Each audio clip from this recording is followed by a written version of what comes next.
ಒಳ ಮೀಸಲಾತಿ ವಿಚಾರದಲ್ಲಿ ಸಮಾಜ ಕಲ್ಯಾಣ ಸಚಿವ ಡಾಕ್ಟರ್ ಎಚ್.ಸಿ. ಮಹದೇವಪ್ಪ ಅವರ ವಿರುದ್ಧ ವಕೀಲ ಅರುಣ್ ಕುಮಾರ್ ಹಾಗೂ ಭಾಸ್ಕರ್ ಪ್ರಸಾದ್ ಪದೇ ಪದೇ ಹವಾಹೇಳನವಾಗಿ ಮಾತನಾಡುವುದು ಮುಂದುವರಿದರೆ ಮುಂದಿನ ದಿನಗಳಲ್ಲಿ ಪ್ರತಿಭಟನೆ ಮಾಡುವುದಾಗಿ ಕೆಪಿಸಿಸಿ ನೀತಿ ಸಂಶೋಧನಾ ಮತ್ತು ತರಬೇತಿ ವಿಭಾಗದ ರಾಜ್ಯ ಸಂಚಾಲಕ ಹಾಗೂ ಸಂಶೋಧನಾ ವಿಭಾಗದ ಮೈಸೂರು ಜಿಲ್ಲಾಧ್ಯಕ್ಷ ಡಾಕ್ಟರ್ ಎಂ ನಾಗರಾಜ್ ಎಚ್ಚರಿಕೆಯನ್ನು ನೀಡಿದ್ದಾರೆ. ಇತ್ತೀಚೆಗೆ ಡಾಕ್ಟರ್ ಎಚ್.ಸಿ. ಮಹದೇವಪ್ಪ ಸಮಾಜ ಕಲ್ಯಾಣ ಸಚಿವರ ವಿರುದ್ಧ ಅವಹೇಳನಕಾರಿ ಹೇಳಿಕೆಯನ್ನು ನೀಡುತ್ತಾ ಅವರನ್ನು ಮಾದಿಗ ಸಮುದಾಯದ ಬದ್ಧ ವೈರಿ ಎಂಬ ಹೇಳಿಕೆಯನ್ನು ನೀಡಿರ್ತಕ್ಕಂಥ ಶ್ರೀ ಅರುಣ್ ಕುಮಾರ್ ಅವರು ವಕೀಲರು. ಇವರ ನಡೆ ನಿಜವಾಗಲೂ ಖಂಡನೀಯ. ನಾನು ಈ ಮೂಲಕ ಅವರ ಹೇಳಿಕೆಯನ್ನು ನಾನು ಖಂಡಿಸ್ತಾ ಇದ್ದೀನಿ. ಡಾಕ್ಟರ್ ಎಚ್.ಸಿ. ಮಹದೇವಪ್ಪರವರು ಸಮಾಜ ಕಲ್ಯಾಣ ಇಲಾಖೆ ಸಚಿವರಾಗಿ ಉತ್ತಮ ಕೆಲಸವನ್ನು ಮಾಡ್ತಾ ಇದ್ದಾರೆ. ಸಮಾಜದ ಮುಖಿಯಾಗಿ ಸಾಮಾಜಿಕ ನ್ಯಾಯದ ಪರವಾಗಿ ಅಂಬೇಡ್ಕರ್ ಅವರ ತತ್ವ ಸಿದ್ಧಾಂತಗಳ ಆಧಾರದ ಮೇಲೆ ಸಂವಿಧಾನದ ಆಶಯಗಳೊಂದಿಗೆ ಅವರು ಉತ್ತಮ ಕೆಲಸವನ್ನು ಈ ನಾಡಿನಲ್ಲಿ ಮಾಡ್ತಾ ಇದ್ದಾರೆ. ಅಂತಹ ಸಮರ್ಥ ನಾಯಕನ ವಿರುದ್ಧ ಈ ರೀತಿ ಅವಹೇಳನಕಾರಿ ಹೇಳಿಕೆ ನೀಡಿ ಸಮಾಜದಲ್ಲಿ ಅವರು ಗುರುತಿಸಿಕೊಳ್ಳಿಕ್ಕೋಸ್ಕರ ಈ ರೀತಿ ಹೇಳಿಕೆಗಳನ್ನು ನೀಡ್ತಾ ಇದ್ದಾರೆ. ಮಾದಿಗ ಸಮುದಾಯದಲ್ಲಿ ಅವರೊಬ್ಬರು ನಾಯಕರು ಆಗಬೇಕು ಎಂಬ ಒಂದೇ ಒಂದು ಕಾರಣಕ್ಕೆ ಅರುಣ್ ಕುಮಾರ್ ಅವರು ಹಾಗೂ ಭಾಸ್ಕರ್ ಪ್ರಸಾದ್ ಇವರುಗಳು ನಮ್ಮ ಡಾಕ್ಟರ್ ಎಚ್.ಸಿ. ಮಹದೇವಪ್ಪರವರ ವಿರುದ್ಧ ಇಂತಹ ಆಧಾರರಹಿತ ಆರೋಪಗಳನ್ನು ಮಾಡೋದ್ರ ಮೂಲಕ ಅವರ ತೇಜೋವಧೆಯನ್ನು ಮಾಡ್ತಾ ಇದ್ದಾರೆ. ಇದು ನಿಜವಾಗ್ಲೂ ಖಂಡನೀಯ.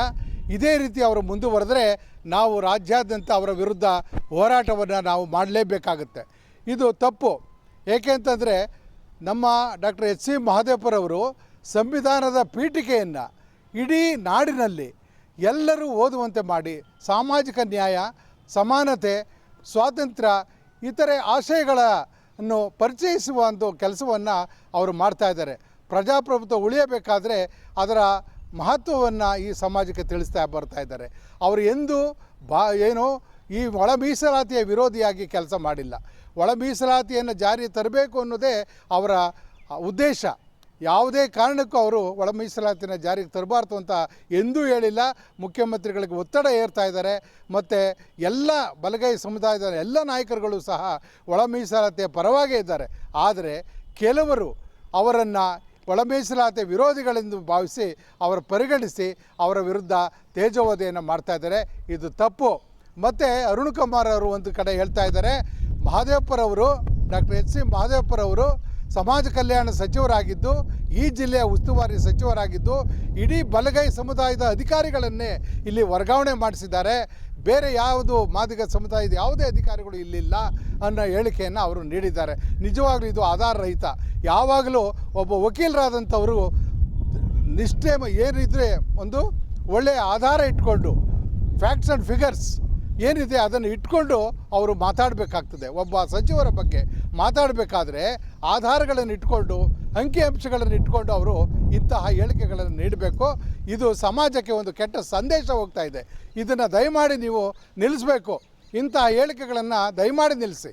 ಮತ್ತು BJP ಮತ್ತು RSSನ ನಾಯಕರುಗಳು ಸಂವಿಧಾನ ಬದಲಾವಣೆ ಮಾಡುವ ನಿಟ್ಟಿನಲ್ಲಿ ಹೋರಾಟವನ್ನು ಮಾಡ್ತಾ ಇದ್ದಾರೆ. ಮತ್ತು ಡಾಕ್ಟರ್ ಬಾಬಾ ಸಾಹೇಬ್ ಅಂಬೇಡ್ಕರ್ ಅವರ ಬಗ್ಗೆ ಅವಹೇಳನಕಾರಿ ಹೇಳಿಕೆಯನ್ನು ಸದಾ ನೀಡ್ತಾ ಬರ್ತಾ ಇದ್ದಾರೆ. ಅಂತಹ ಅವರ ವಿರುದ್ಧ ನೀವು ಎಂದೂ ಹೋರಾಟ ಮಾಡದೇನೆ ಕೇವಲ ಅವರ BJP ಮತ್ತು RSS ನಾಯಕರ ಒಂದು ಹುನ್ನಾರಕ್ಕೆ ಮಣಿದು ಅವರಿಂದ ಸಹಾಯ ಪಡೀಲಿಕ್ಕೋಸ್ಕರ ಅವರ ಮನ ಓಲೈಸುವ ದೃಷ್ಟಿಯಿಂದ ಇಂತಹ ಹೇಳಿಕೆಗಳನ್ನು ನೀಡಿ ಸಮಾಜದ ಒಡಕನ್ನು ಉಂಟು ಮಾಡ್ತಾ ಇದ್ದೀರಿ. ಇದು ಸಮಾಜ ಒಂದಲ್ಲ ಒಂದು ದಿನ ನಿಮಗೆ ಬುದ್ಧಿ ಕಲಿಸುತ್ತೆ, ನಿಮ್ಮ ಹೇಳಿಕೆಗಳಿಗೆ ತಕ್ಕ ಉತ್ತರವನ್ನು ನೀಡುತ್ತೆ ಅಂತೇಳಿ ನಾನು ಅದರ ಭಾವಿಸ್ತಾ ಇದ್ದೇನೆ. ಇನ್ನು ಮುಂದೆ ಇಂತಹ ಹೇಳಿಕೆಗಳನ್ನು ನೀಡುವುದನ್ನು ನಿಲ್ಲಿಸಿ ಈ ಸಮಾಜಕ್ಕೆ ಒಂದು ಒಳ್ಳೆಯ ಸಂದೇಶವನ್ನು ನೀಡಿ ಈ ಸಮಾಜ ಒಂದಾಗಲಿಕ್ಕೆ ನೀವು ಅವಕಾಶ ಮಾಡಿ. ಯಾಕೆಂದರೆ ಹಿಂದೆ ನಮ್ಮ ಎನ್ ರಾಜಯ್ಯನವರು ಯಾವುದೇ ಭೇದ ಭಾವವನ್ನು ಮಾಡ್ತಾ ಇರಲಿಲ್ಲ. ಅವರು ಇಡೀ ಸಮಾಜವನ್ನು ಒಂದಾಗಿ ನೋಡ್ತಾ ಇದ್ದರು. ಅಂತಹ ನಾಯಕರುಗಳಿದ್ದಂಥ ಈ ಸಮಾಜವನ್ನು ನೀವುಗಳು ಕೆಲವು ಮಂದಿ ಇವತ್ತೊಂದು ದಿನ ಬಂದು ಇಡೀ ಸಮಾಜದ ಒಡಕನ್ನು ಉಂಟು ಮಾಡಿ ನಮ್ಮ ಅಣ್ಣ ತಮ್ಮಂದಿರಂಥ ಸಮಾಜವನ್ನು ಒಡಕು ಮಾಡಿ ಅವರನ್ನು ಒಗ್ಗಟ್ಟನ್ನು ಹಾಳು ಮಾಡ್ತಾ ಇದ್ದೀರಿ. ನಿಮ್ಮ ಸ್ವಾರ್ಥಕ್ಕಾಗಿ ನಿಮ್ಮ ರಾಜಕೀಯ ಸ್ವಾರ್ಥಕ್ಕಾಗಿ ಅಧಿಕಾರಕ್ಕಾಗಿ ಇಂತಹ ಹೇಳಿಕೆಗಳನ್ನು ನೀಡಿ ನಮ್ಮ ಸಮಾಜವನ್ನು ಒಡೆದಿದ್ದು ಬೇಡ. ಇನ್ನು ಮುಂದೆ ಏನಾದರೂ ಇದೇ ರೀತಿ ನೀವು ಮುಂದುವರಿದೇ ಆದರೆ ನಾವು ಖಂಡಿತವಾಗೂ ನಿಮ್ಮ ವಿರುದ್ಧ ನಾವು ನೇರವಾಗಿ ಹೋರಾಟಕ್ಕೆ ಇಳಿತೇವೆ.